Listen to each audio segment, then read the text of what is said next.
Hi everyone, it has been a long time since I uploaded, but I am still here. I'm just settling into life as a parent of two, which has somewhat delayed my grand return to YouTube that was supposed to be the beginning of September, but don't you worry.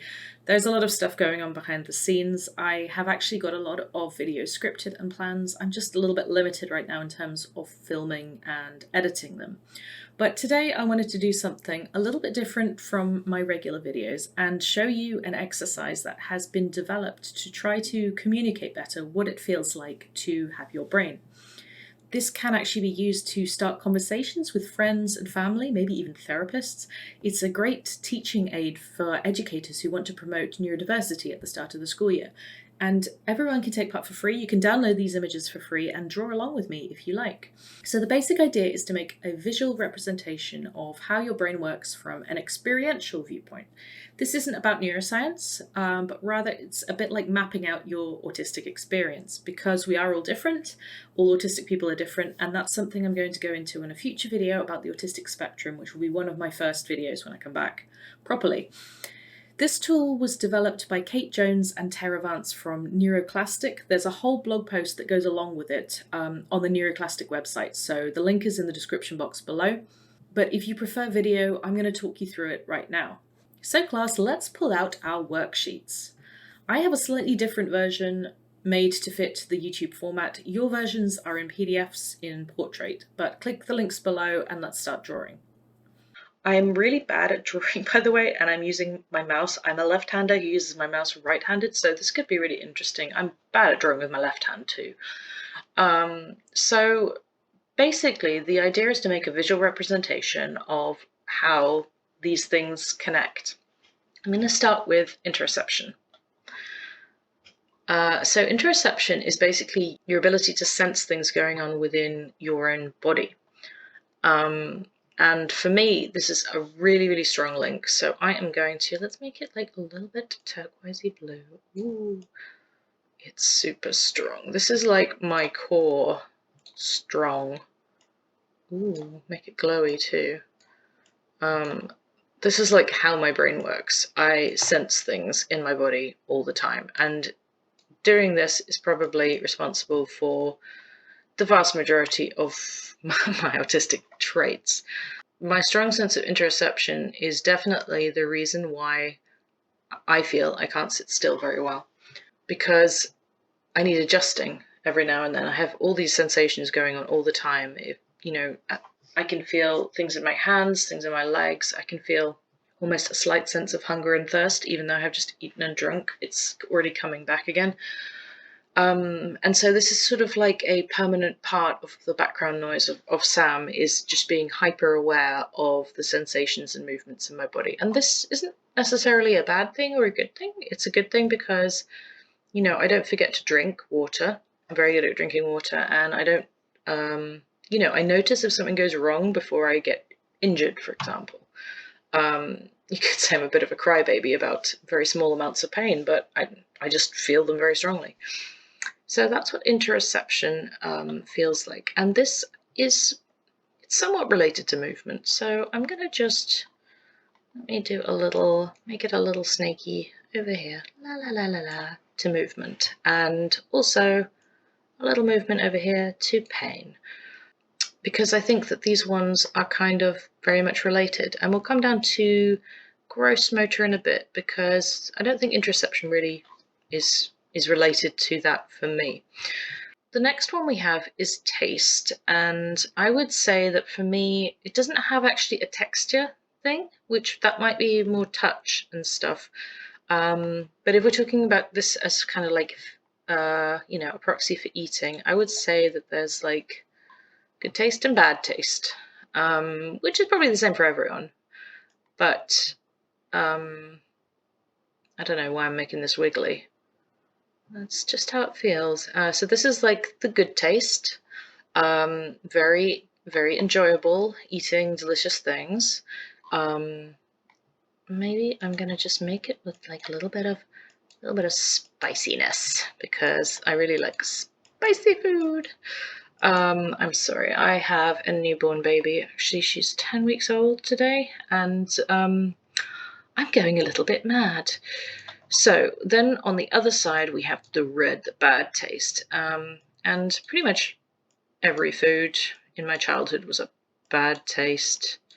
And I'm going to put double lines here because it was like really, really awful to eat food that I didn't like. And I didn't like most things that was related to texture. How can I make texture? Maybe little bumps. I'm in a wiggly mood today. That's the feel of the feel of disgusting food in my mouth. Lovely.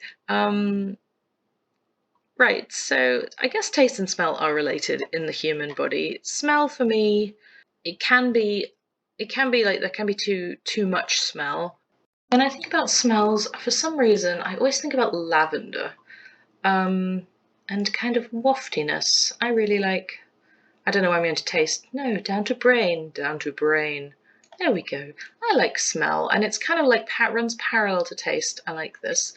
The times that I don't like smell. There are a few things that I really really hate the smell of, and that are allegedly nice things to smell, and those things are jasmine and lilies. I don't know what they've got in them. They may have some similar compound or something, but and kind of like synthetic chemical smells. But on an average day, I control my environment now.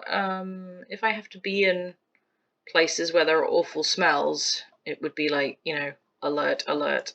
Let's make a bigger red alert. Let's get a bit bigger. Alert. It's like, it's nice. If it's a nice smell, it's good and wafty and I love it. And then it's like, this is what happens if it all gets too much. Abort, abort. So that's my smell. Smell's not really my most interesting trait, right? Time perception. That one needs to be kind of a blue. I don't know if this is a synesthesia thing. My perception of time is very interesting. I'm doing lots of question marks because sometimes it's sort of like right there, but I get very easily lost with regards to time. Sometimes I do that thing where you set a timer for making dinner or something in the oven, and then you get up to check how long it is, and it's got 5 seconds left or something like that. So in that way, it's a very good perception of time, isn't it? Unfortunately, there are other times where my perception of time completely goes out the window. I often find myself being too early for things because I overcompensate. So that one is, it's kind of floaty. I wonder if I've made this floaty enough. I'm not sure. As you'll find out later, my sense of visual stuff is interesting.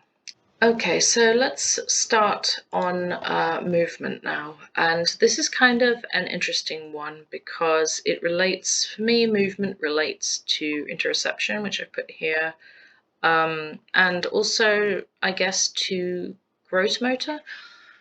I don't tend to stim as much as I would say the average autistic. I'm not one of these people who's like, I just need to sit in my room and happy stim and let it all out kind of thing. I don't do that. I have very, very, as mentioned, due to my twitchiness, my stims tend to be very, very small. So movement that I do would be like, let's see if I can do this. Maybe I can just do, it's like a lot of things on the hands, little things on the hands, a lot of fidgeting with my mouth. This looks like this is how you spread the plague. This is how you spread the virus, children. I actually also move my feet a lot when I'm sitting. This is not how you spread the plague. When I'm sitting, twitching with my toes, moving my feet around like that. So this is like my kind of like main twitchy fidgetiness. And this kind of goes well actually with music. Oh yeah, let's connect that one to, where's music? Rhythm is down here. Let's just, how do I connect this without making it into the whole thing? Oh dear. La la la. Sorry, I'm doing this singing thing that some people find very annoying.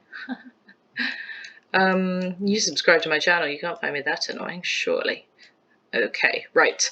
So here we have movement being related to rhythm. As I've mentioned in a couple of videos, some of the stims I do, which other people have said that they used to do and they were a bit freaked out by this, is tapping my fingers on the desk in time to a song. Each syllable of the word is a different tap of my fingers. I don't know if the microphone picked up on that, but I used to do that a lot as a child, and that's one of the things that I stopped doing because I was embarrassed, and I started doing it again because I am a grown-up now. So the movement goes into rhythm. That also kind of feeds into musical instruments. I do play I play the guitar. I'm not very good at it. I did also play the flute for many years, so quite musical, I think. I'm not sort of musical in a way that is sort of like internationally recognized by society, but musical enough, I think. So from movement to gross motor, I would say they've illustrated this with a picture of a dancer, which is interesting because interesting. Is it interesting? I don't know. I used to do a lot of dance as a child and as a teenager, and I used to do gymnastics as well. And so, am I supposed to be putting it from the brain? Let's make I would say this is like a happy curve, isn't it? There we go. And I'll do also, I think all this goes together in green quite well. Although probably somebody would give me probably a thicker line for that, because I would say that I may be quite good. I don't know. It's difficult to compare yourself to the average person, but I did gymnastics, I did dance.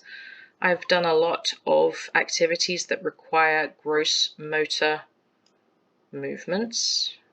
That's something that I'm quite good at. At the moment, I'm just really out of practice. I've just been pregnant for 9 months and I'm like 2 months postpartum, so my body does not move that well, but I quite like this. So yeah, and I suppose I should connect the twitchy movements to the gross motor, because I feel like one feeds into the other. Oh, I adjusted the colour inside. This feeds into this, doesn't it?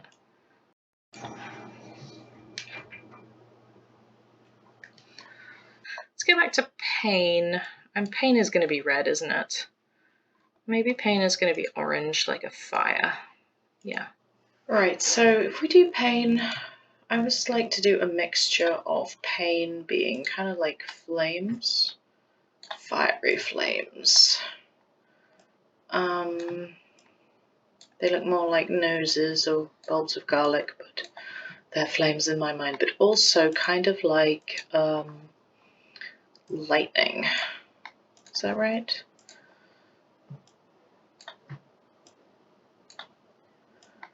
There we go.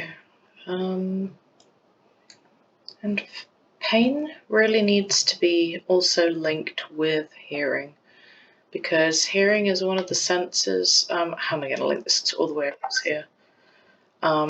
Hearing is really one of the senses that causes me pain, actual pain.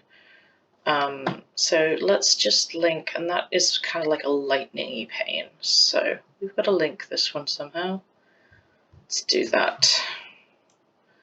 And it's really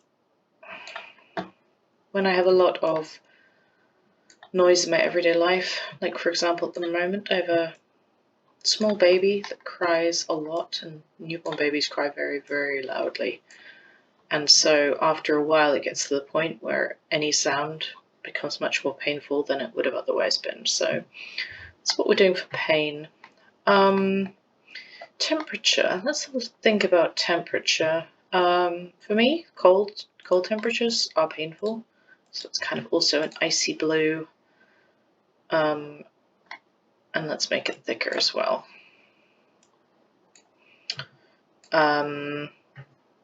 Cold temperature is more related to pain than hot temperature for me. Other than that, I would say that I have a reasonably normal sense of temperature. I do feel it because interoception here, and I do get hot and or cold quite quickly and notice it quickly, taking off jumpers, putting them back on, that sort of thing.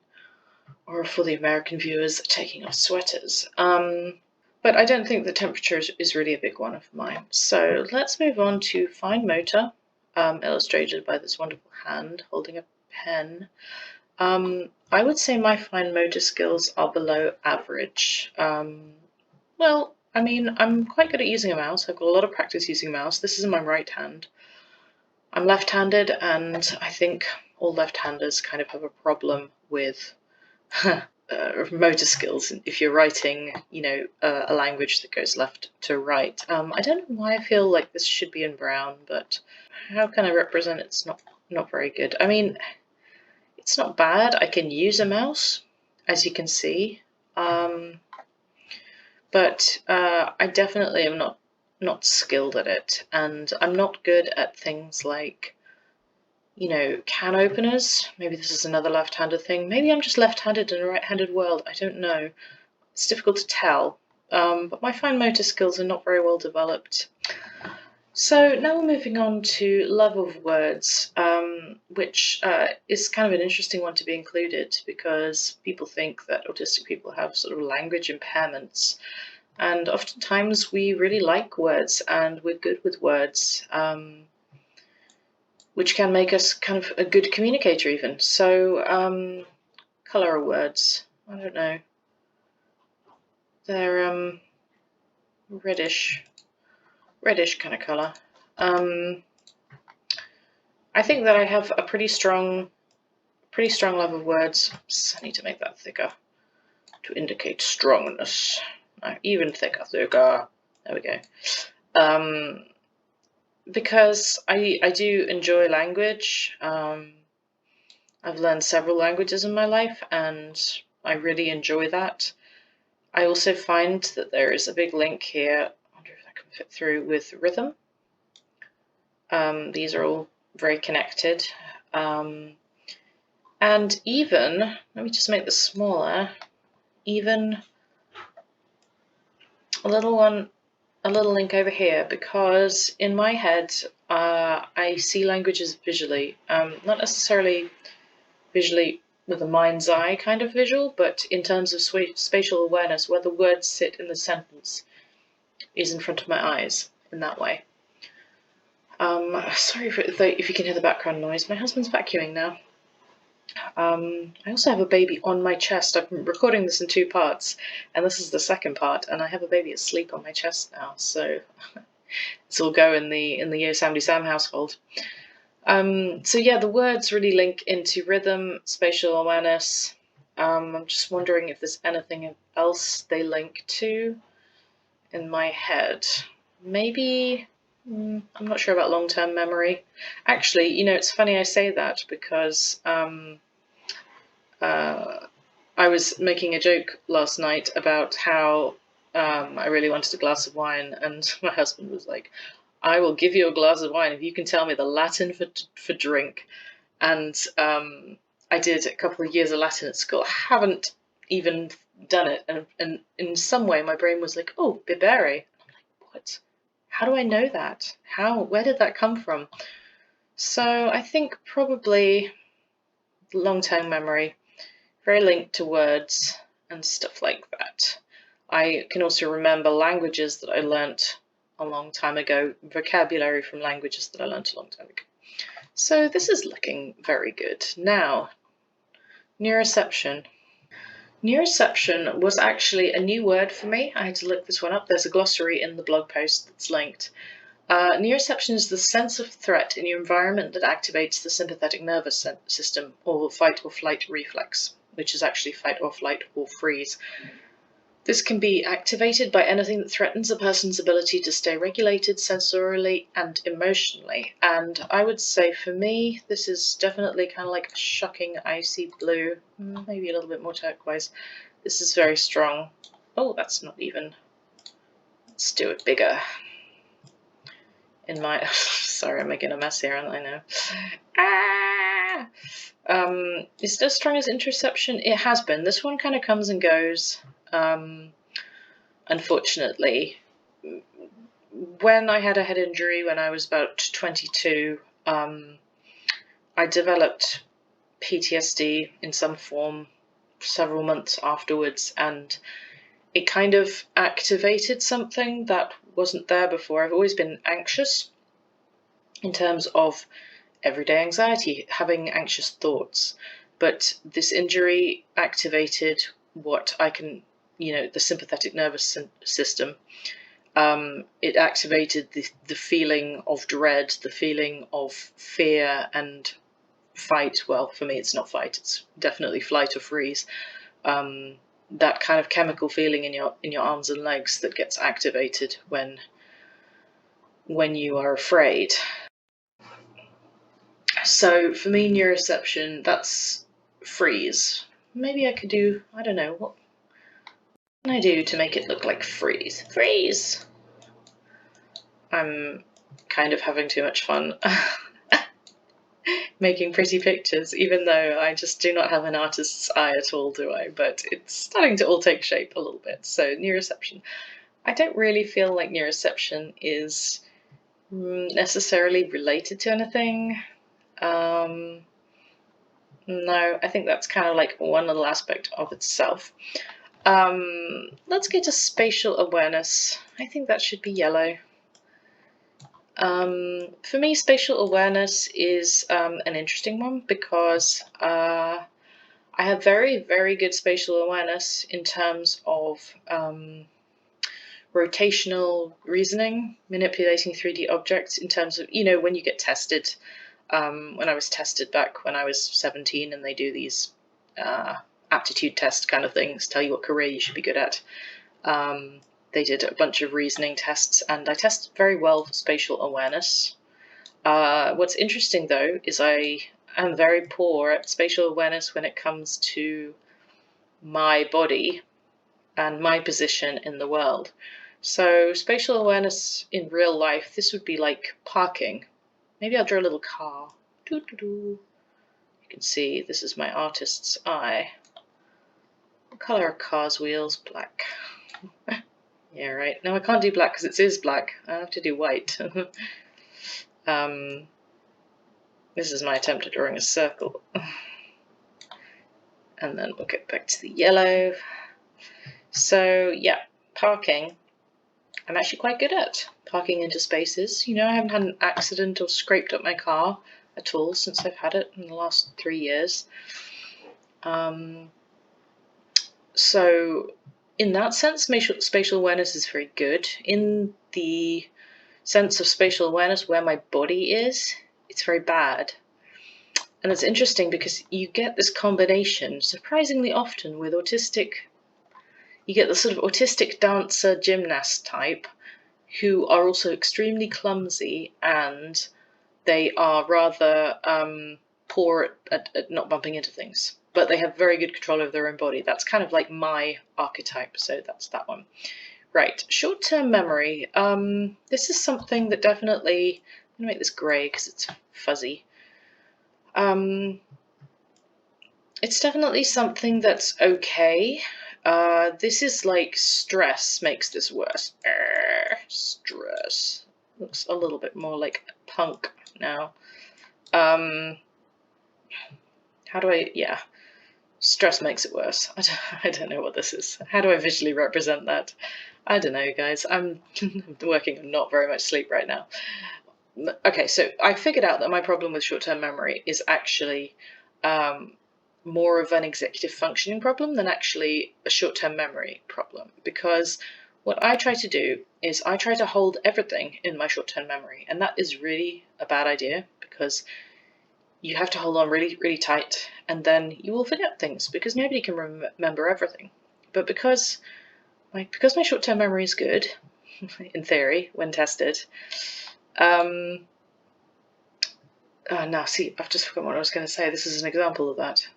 Stress, tiredness, taking over. Maybe I could put some clouds. Let's make a cloud above it. It's a bit foggy at the moment. This is brain fog. This is very affected by brain fog. What was I saying? Now I've forgotten that. You probably were screaming at the screens to try and remind me what I was saying, but I don't remember. Yeah, holding things in my head. I forget to write things down. And so I'm because I'm poor at creating the systems to remind me outside of my head. I hold on to everything inside my head, and it doesn't work very well for retrieval and for actioning on stuff. So it's kind of an executive functioning issue here. Let's go to touch. What colour is touch? I don't know. Is this a synesthesia thing to be like, what colour is this? Always having an idea of what colour something is. I feel like it's kind of like a light purpley, like this one as well. Let's go for a light purple. I'm very sensitive to touch, especially light touch on my skin. I really hate. I much prefer deep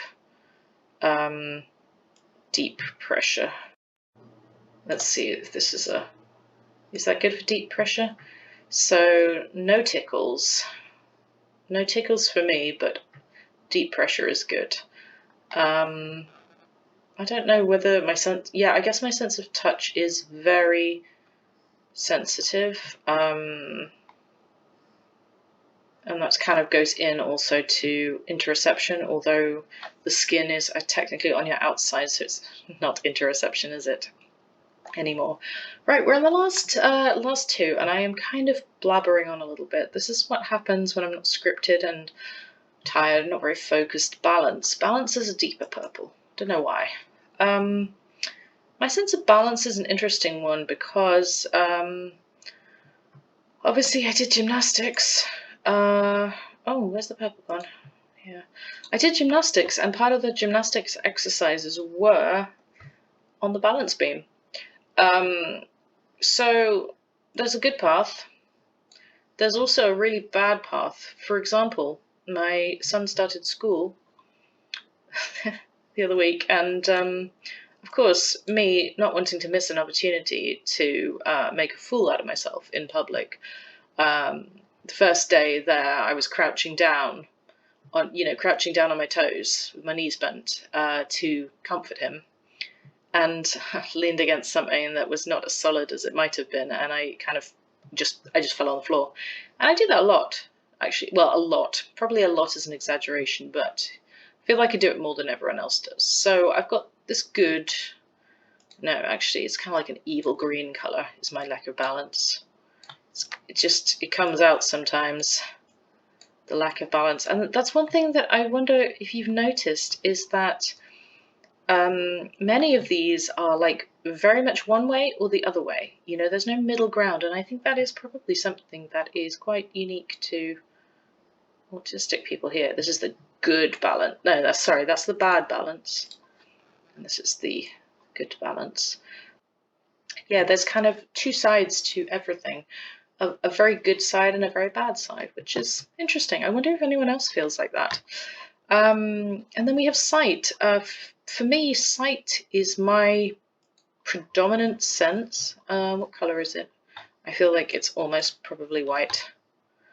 This is the lens in which I view the world. This is the thing that connects me. Make it thinner.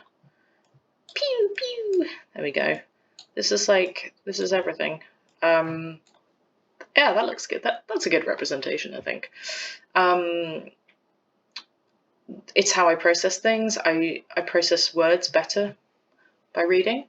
I don't tend to get overwhelmed. I know there are some people that get overwhelmed with certain colours or patterns or something. That's not... But this is probably, I would say, my best sense in taking the information in the world and making sense of it. So it's more a question of when I'm stressed and when I'm tired, I'm more easily get overwhelmed because I can't make sense of things as quickly, and then the information doesn't get passed so well. And so that's the last one, isn't it? Yeah. This was really interesting. I wonder what you guys think of this. Because I didn't really do hearing, connecting that up. I suppose I have sensitive hearing. Let me just do that one and leave it at that. Put that one in there. Just slide straight in. So this has been the story of my brain story. I don't know whether you understand me a little bit more now. I thought this was such a cool exercise that I really wanted to share. And I know that a lot of my experiences are shared among autistic people, but obviously everyone's slightly different. And some people will be the complete opposite. If you want to do your own or you've drawn along with me, you can use the social media hashtag BrainStory and tag @Neuroclastic or @YoSamDSam on whichever social media you'd like to share. And I will try and retweet or repost depending on which medium it is. If you tag me on Instagram, I will share it on my Instagram stories as well.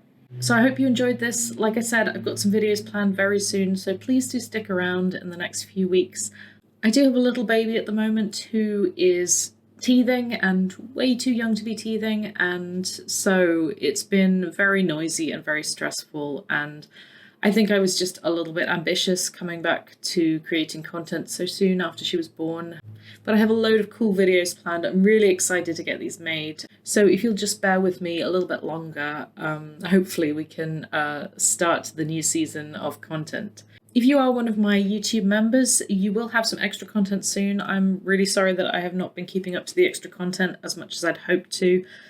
So have a look around for that soon. It will show up in the community tab for you. So if you go to that, you should be able to see the members only content as well when I post it. But I will try and write a little announcement when it's live. So I can't wait to see what you guys have drawn, your brain story, and hope everything is well with you guys. See you next time. Bye.